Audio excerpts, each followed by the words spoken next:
de fuerza transmitida. De fuerza transmitida, vamos a dejarlo en inicialmente en deformación. Vamos a calcular la deformación. Vamos a suponer que en este edificio, que está sobre esta superficie, este, pues está sujeto a un movimiento del suelo. Puede ser cualquier tipo de movimiento que se presente en el suelo, de forma natural, puede ser hasta un sismo, ¿no? Entonces, lo, lo vamos a poner como en un solo grado de libertad y está puesto sobre dos columnas. Lo vamos a modelar como si fueran, si estuvieran dos columnas, o vigas, que yo considero que son más bien columnas, que van a servir como muros del edificio que va a estar en deformación, en deflexión. Vamos a asumir que el movimiento del suelo tiene una amplitud de 0,1 metro, ¿sale? La amplitud que va a tener el movimiento que viene desde el suelo va a ser de 0,1 metro, con una frecuencia forzadora, lo voy a poner,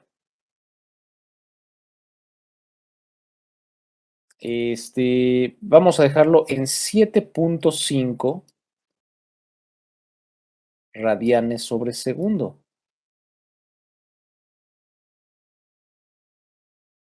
La masa del edificio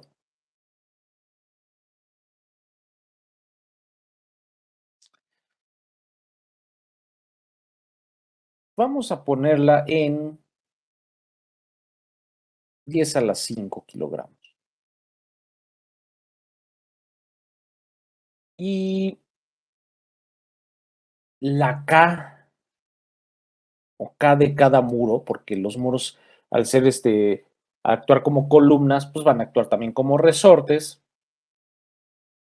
será de 3,519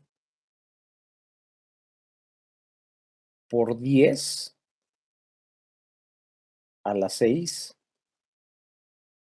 Newton metro. Vamos a calcular cuál es la deformación en la parte alta del edificio. Y no estoy considerando, no le voy a poner amortiguamiento. Vamos a ver qué pasa al no ponerle amortiguamiento al sistema. Y lo voy a calcular en la parte alta. O sea, como si estuviera yo en una masa y como si estuvieran ustedes aquí asomados en el edificio. ¿Sale? Entonces, lo que voy a hacer aquí, o lo que vamos a hacer, es hacer una especie de diagrama.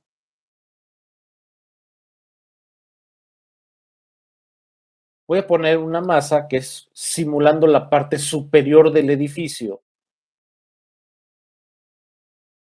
Y voy a poner las columnas.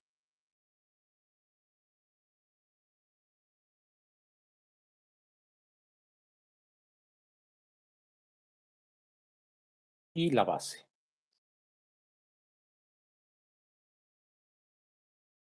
O el piso, ¿no? Que es este que está aquí. Obviamente aquí,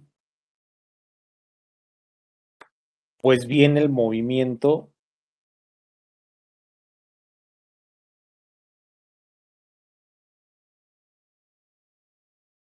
de Y con respecto a T. Que dijimos que esa amplitud iba a ser de 0,1 metro. Al ser solamente un grado de libertad, que esto es meramente, de hasta cierto punto teórico,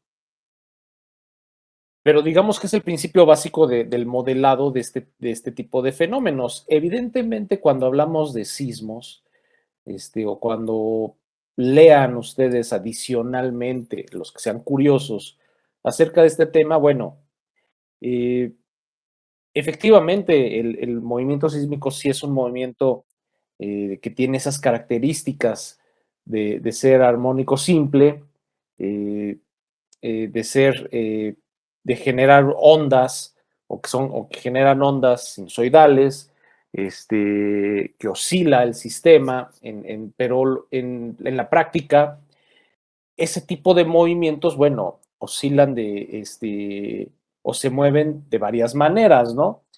Podemos tener, y lo voy a poner por aquí así. En este caso, es muy probable que sea algo parecido a esto,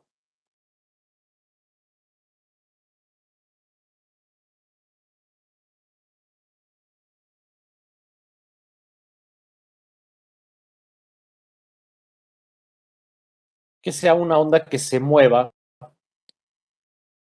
muy parecido, que tenga este fenómeno, aunque sabemos que este tipo de ondas y este tipo de movimientos no se estudian de manera tan lineal, ¿no? O sea, no son tan lineales los problemas, ¿no? Muchas veces el movimiento se puede dar también en otro eje, en varios ejes, en X, Y o Z, y, y pueden tener, además de moverse en distintas direcciones, pueden moverse a distintas frecuencias en cada una de las direcciones. Entonces, eso lo vuelve complejo, lo vuelve mucho más difícil de estudiar. Pero bueno, eso es tema de los civiles, de los geólogos, de todos ellos, los que estudian todo este tipo de fenómenos. Pero bueno, es algo muy parecido y es vibración a final de cuentas. Entonces, ahí si tienen curiosidad, chequen en qué consiste el tema sísmico, cómo se transmiten las ondas, cómo es que se aceleran esas ondas a través de los distintos tipos de suelo por los que se transmite el movimiento sísmico. Este, Evidentemente cambia mucho cuando son suelos rocosos, cuando son suelos con arcilla o cuando hay cierto contenido de agua en esos suelos, pues evidentemente el comportamiento de la onda sísmica va a ser diferente y eso, bueno, aquí en el país se experimenta mucho, sobre todo cuando tenemos ese tipo de eventos y llegan a la Ciudad de México en donde el suelo aún conserva ciertas condiciones de acuosidad en sus arcillas. Entonces, el movimiento se amplifica o tiende a ser más sensible en ciertas partes de la ciudad y en otras no tanto, ¿no? Y eso es por los tipos de suelo. Entonces, este, esas ondas se amplifican o se disminuyen dependiendo del tipo de suelo y además, al interactuar, por ejemplo, en este caso de las construcciones, cierto tipo de ondas, pues pueden modificar el centro de gravedad del edificio y incluso ciertas construcciones pueden entrar a efectos de resonancia, ¿no? Entonces ahí es donde se viene una deformación bastante grande y donde, bueno, puede haber colapsos. Bueno, da para mucho ese tema, pero pues si nos queda un poquito de tiempo, lo platicaremos a más detalle y porque me interesa más como tema adicional ver la parte de vibración en el cuerpo humano, que también es muy interesante, además de que existen normas para eso. Pero bueno, si tengo dos columnas así, suponiendo y estoy modelando de la forma más sencilla cómo afecta el movimiento a este edificio, pues vamos a considerar que K es igual pues a 3 veces el módulo de Young por el momento de inercia sobre la longitud de las mismas al cubo. Entonces, como considerar el valor de K. Tengo el valor de K ya establecido aquí. No voy a tener mucha necesidad de ocupar esta ecuación, pero en dado caso de que no tengan este dato, pero sí tengan los datos de las columnas, pues bueno, saben ustedes que lo pueden calcular de esta manera. Esto ya lo hicimos en algún momento. Entonces, como no tiene amortiguamiento el sistema, pues decimos, como es de costumbre, tenemos nuestra ecuación de movimiento. Desde ahí nos establecemos que es igual con cero. Esta es la parte homogénea. Y si nos vamos ya a la parte, sumándole la solución particular, pues tenemos la masa por la aceleración más K, pero resulta que tengo dos columnas que se comportan como resortes, entonces voy a poner más 2 veces K por X, ¿sale? Tengo dos columnas. Esto es igual. Fíjense, si me están diciendo que la amplitud del movimiento es de 0.1, entonces va a ser igual a 0.1 por el coseno. Y ahora voy a poner la frecuencia forzadora por el coseno de 7.5 t. Entonces, si ustedes se dan, lo pueden apreciar, bueno, pues tengo la parte homogénea, la solución particular, esta es la parte forzadora del sistema, en donde recuerden que esto aquí me representa la amplitud máxima a la que está sometida, o la amplitud a la que está sometido el sistema, producto de un movimiento o de una vibración forzada o de una frecuencia forzadora que es de 7.5 radianes sobre segundo. Entonces, con esa información, lo que podemos hacer es calcular la frecuencia natural primero. ¿Por qué? Porque ya tengo una frecuencia forzadora. Vamos a ver, a determinar primero si el sistema está en resonancia. Entonces, la frecuencia natural tendrá que ser igual a la raíz de 2 veces K sobre M. Esto es 2 veces 3.519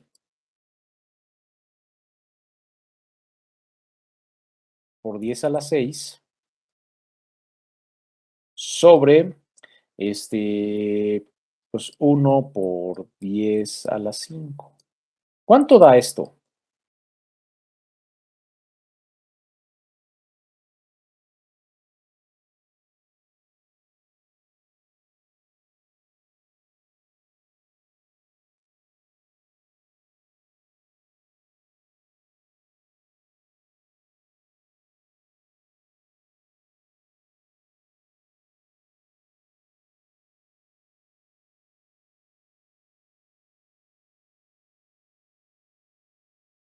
$389.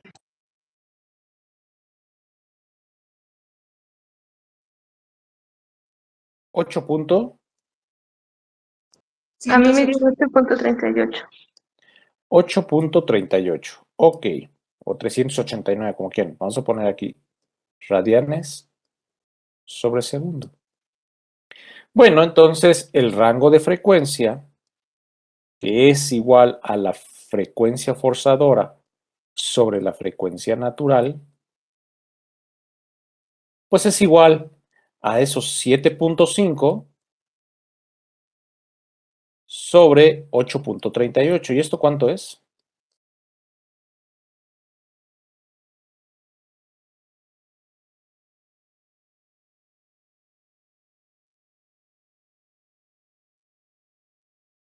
Me da 0.89. Gracias, 0.89. Bueno, aquí ya tenemos el valor del rango de frecuencia. Pueden ver que no está en resonancia, aunque es un valor pues bastante cercano a, ¿no? Entonces, bueno, vamos a ver qué sucede al no amortiguar el sistema, fíjense. Si yo me voy a calcular la amplitud de esa deformación, utilizando, voy a refrescar nuevamente esta ecuación y voy a poner aquí 1 más 2 veces el rango de frecuencia, el rango de amortiguamiento por el rango de frecuencia al cuadrado, sobre 1 menos el rango de frecuencia al cuadrado, todo esto al cuadrado, más 2 veces el rango de amortiguamiento por el rango de frecuencia, todo esto al cuadrado, y que todo esto lo elevo a la 1/2, o si quieren pónganlo como raíz. Bueno, sabemos que si el rango de amortiguamiento es igual con 0, o sea, no tengo amortiguado el edificio, entonces X es igual a Y, y pues puedo eliminar esto, ¿no? Esto y esto. Entonces, a final de cuentas, la ecuación, o finalmente, mejor dicho, la ecuación queda de esta manera: 1 menos el rango de frecuencia al cuadrado, todo esto al cuadrado. Entonces, sustituyendo, ¿qué nos queda de la deformación? ¿Cuánto queda esa deformación?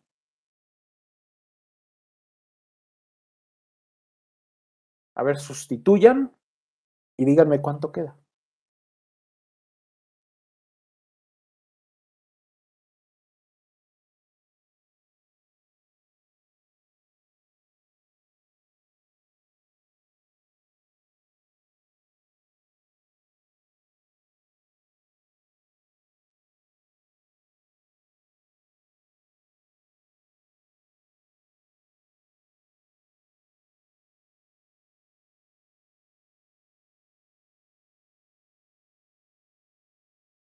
Queda de 4.81. 4.81.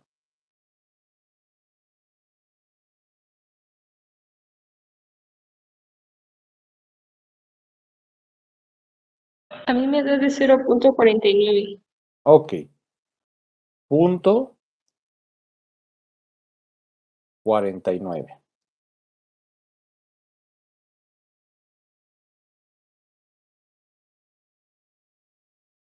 Punto 49 metros.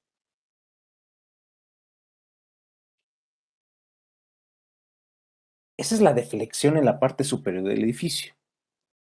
Fíjense, ahora viene el análisis.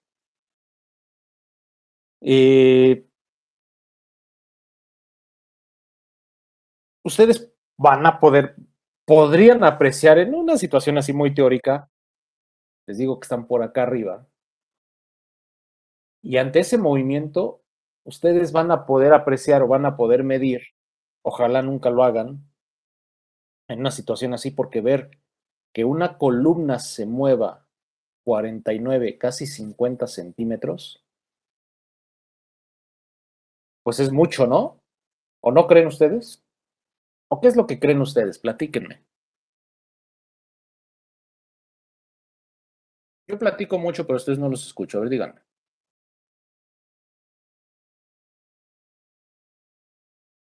Pues básicamente sería que, bueno, podríamos simplemente con el hecho de ver que una columna se mueva tanto, podríamos determinar que estuviéramos en peligro. En cualquier momento se podría, por la misma vibración, romper la columna y en caso del techo, pues podría derrumbar sobre nosotros.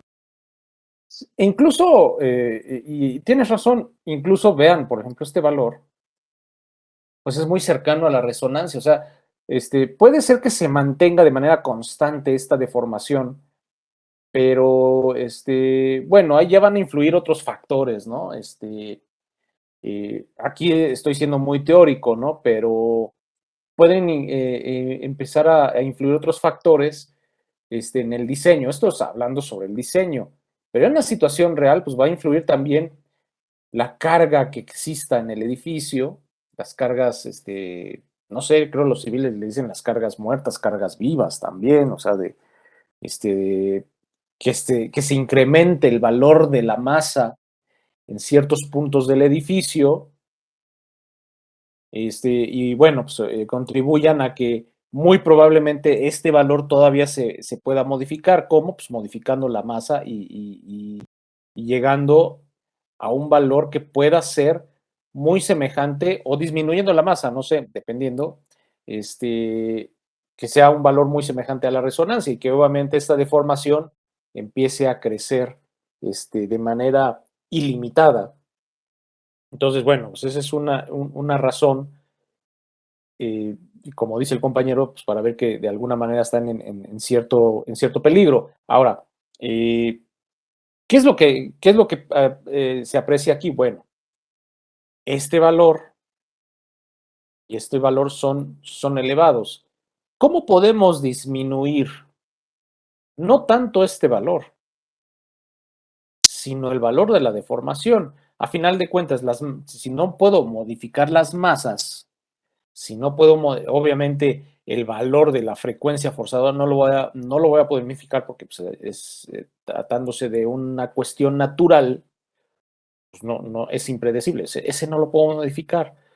Tal vez pudiera modificar la masa, pero si ni así puedo modificar la masa, entonces sobre el diseño habría que analizar la posibilidad de amortiguar el sistema.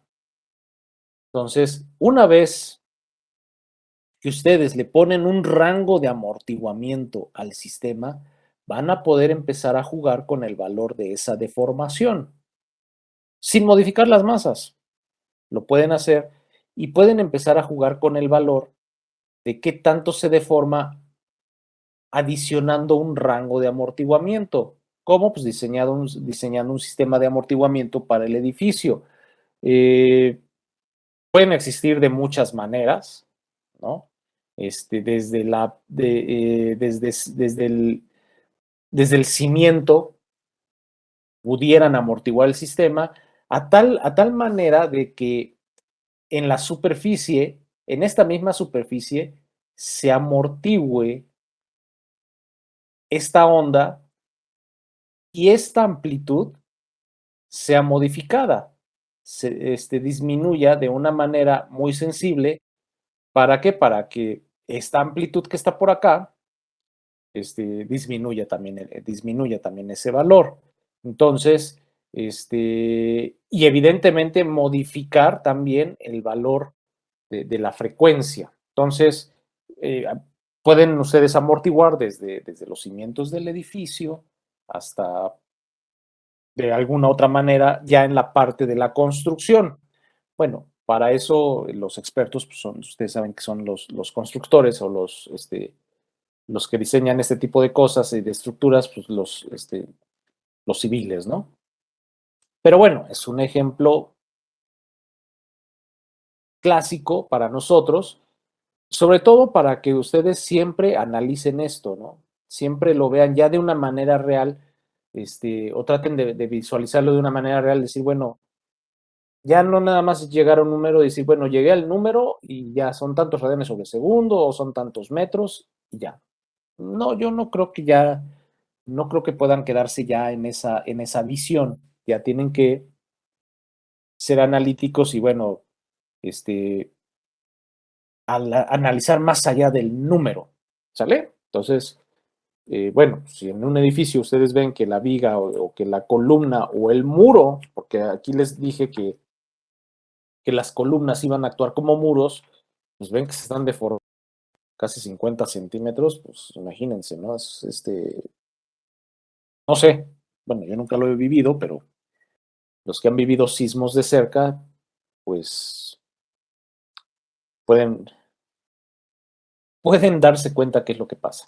Bueno, esto es lo que se refiere a un pequeño caso de deformación. Vamos a ir haciendo ejercicios a partir de que yo ya vea con ustedes también el tema de desbalanceo en máquinas, que eso va a ocurrir el próximo lunes. A partir de ahí, en cuanto vea yo desbalanceo, vemos un ejemplo de desbalanceo y las clases restantes, antes de la evaluación, estaríamos haciendo ejercicios para analizar desde vibración forzada, analizar los 3 temas juntos. ¿Qué quiere decir? ¿Qué quiero decir con esto? Que vamos a hacer ejercicios y ustedes van a identificar de qué tema estamos hablando. Si estamos hablando de fuerza transmitida, si estamos hablando de deformación, si estamos hablando de desbalanceo o simplemente de un caso de vibración forzada. ¿Va?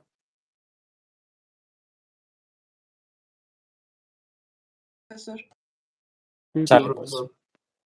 profesor. Bueno, por el día de hoy y por la mañana de hoy no les quito más su tiempo. Y para que aprovechen a hacer otras cosas y nos vemos el próximo lunes. Gracias, profe. Hasta el lunes. Ok, profesor, muchas Sale, profe, gracias. hasta el lunes. Hasta el siguiente lunes. Gracias, profesor. Si no tienen dudas, nos vemos el lunes. Que les vaya bien. Gracias, igualmente. Hasta luego.